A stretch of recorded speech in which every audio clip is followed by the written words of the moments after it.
we are going to have a go at making some mini pancakes. These are a really versatile dish for getting particularly children to try different flavours. It's also a really good way of using up leftovers. So we are going to make mini pancakes. These are small kind of bite-sized ones, and unusually for these we're actually going to use self-raising flour rather than plain. So for an ordinary pancake you would use plain flour, but for these we're going to use self-raising. And what that does is it just gives them a little bit more height and a bit more air in them. So I'm going to use 150 grams of self-raising flour.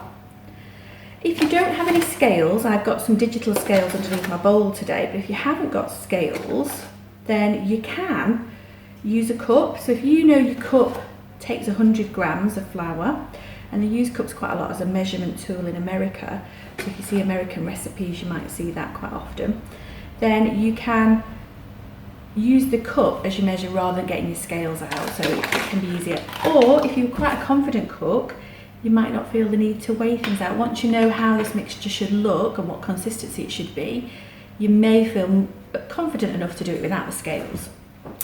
I make pancakes quite a lot for my son for breakfast, and I must admit I don't weigh the ingredients out for that because I do it quite regularly, so it will depend on your confidence level. We're going to pop an egg in here. Again, if you were going to make this for somebody that was gluten-free, you would literally substitute that flour for gluten-free flour. If you were going to make this for somebody that was vegan, you would have to get rid of the egg, and you could substitute that for a mashed up banana because that would combine your ingredients as well. And you would need to change the milk for a plant-based alternative, so whether that be nut or soya or a different type of milk. So there are ways that you can adapt this dish. So to crack our egg, we're going to hold it in our hand, use the back of a spoon or a knife or something that you've got, thumbs in and pull apart. So that's the way that we want to crack our eggs, so that we get no shell inside. That's in the well in the middle. I'm then going to add 250 ml of milk. So again, I'm using the UHT milk here because it's a store-cupboard ingredient. So I've got my 250 ml of milk. And I'm going to add this quite gradually because I want quite a thick consistency for these pancakes.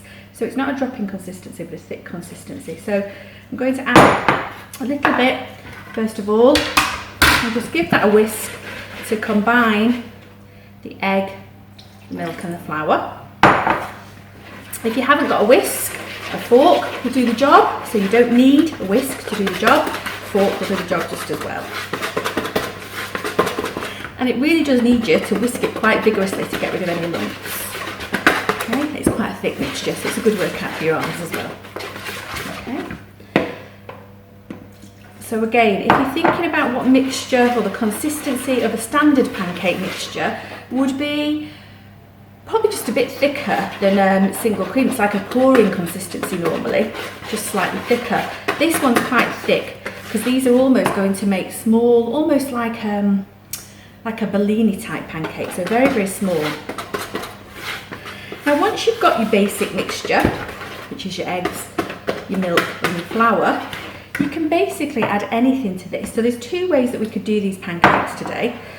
One way is to add ingredients at this stage. So I could add to my pancake batter some ingredients. So I've got some ideas here for you as to things you might want to add. So we've got some dried fruit, so I've got some sultanas that I could add. So I could add sultanas and maybe a little bit of orange zest to give me an orangey zesty sultana pancake. The sultanas will give it the sweetness that you need without adding sugar. So you've got a nice dried fruit in there. You could add some fresh fruit, you could add some blueberries, which are full of antioxidants and really good for you. So you could add those to the pancake batter. You could make savoury pancakes, so you could add some grated cheese, and I would suggest using something like a parmesan or a mature cheddar because you'll use less, so of course it reduces the saturated fats. We don't want it too laden with saturated fat. And you could add something like chives to that, so some fresh chives, some dried herbs, so you could have a savoury pancake as well. So our pancakes are almost ready to go in, so we want to cook them now. So our final job is just to give the pancakes a quick cook. So we're going to use a frying pan for these. So that is probably a piece of equipment you would need, so you'll need a frying pan. A non-stick one's best because then obviously you can use less fat in there to cook your pancakes. In fact, if you've got a pastry brush, you can just brush your pan with oil, or you can use one of the spray oils to reduce the amount of oil that you're using, or just a bit of kitchen oil around your pan so that you've not got too much fat in there. What we're going to do is I'm going to cook 2 different types for you today, and they're only going to be very, very small, so I'm just going to use a dessert spoon to spoon my pancake mixture into my pan. Now ideally your pan needs to be quite warm before you start.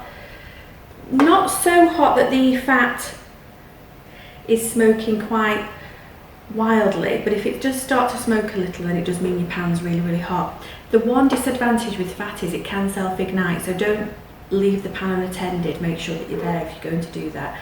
So I'm just going to put in a spoonful of each, because we want these kind of small bite-sized pancakes. So a spoonful, and I can do them almost in a clock face around the pan, which then helps me to know which one I put in first, and then I can turn them over in the right kind of order to make sure that they cook properly. So I've just got 3 in this little pan that I've put in, and I'm starting off with the plain ones. So these are the ones that I'm going to decorate on the top.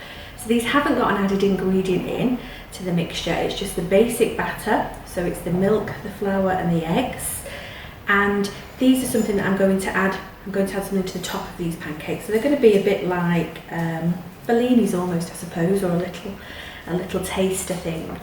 Alternatively, if you wanted to, like I mentioned before, and I've done this over here, so I'll show you some of those, is you can add ingredients to the batter. So I tend to add things like mashed up banana if I'm making them for my son at home. So I've got some banana in there, and I'll add some fruits at the end. I might add some fresh fruit, etc. Or I might add things like blueberries in, or like I've said before, you can do savoury ones. So I don't know if you can see inside the pan there, but they start to bubble. So you'll see that there's bubbling on the surface of your pancake. So once they start to bubble, that's the air forming inside the pancake, which is what we want. And you'll see that instead of becoming a liquid, you can see that it starts to form more of a solid shape. So once it does that, we're ready to turn them over.